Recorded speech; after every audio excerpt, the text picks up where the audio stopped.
Hey everyone, Theme Park DNA here. Today I'm going to be talking about the Aeon V5. So I had previously done a review on Aeon V5, but that was during the mix and match mystery boxes that I got, and it had a different pommel on it and the rest of it was damaged. As it turns out, it had a bunch of bubbles, and the surface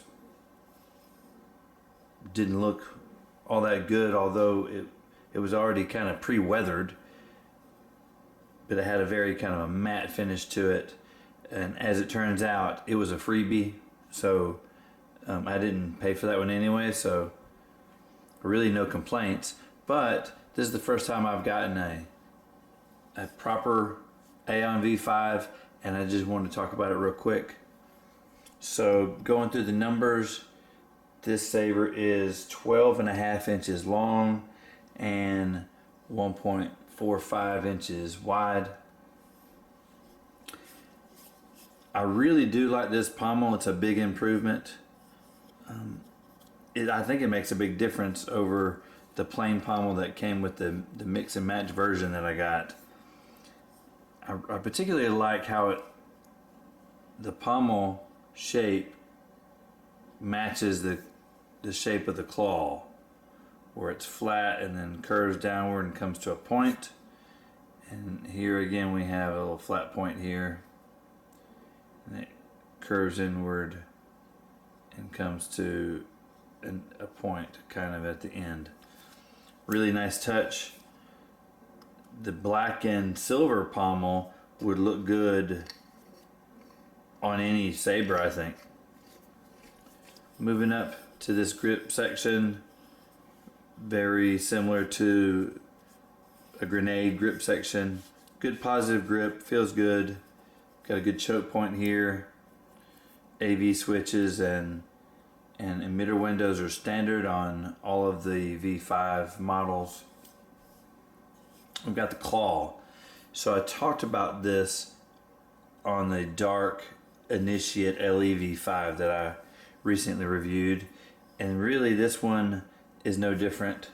The claw looks great, especially on the lower models of the Ultrasabers, but I gotta say it does kind of get in the way, and especially trying to do a rotation.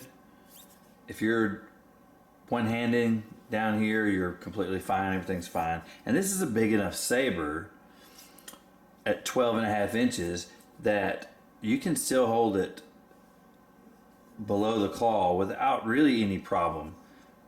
The Initiate V5, I think, suffers because of the lack of extra length that this Aeon has, and I think there's more of an issue on the Initiate. That being said,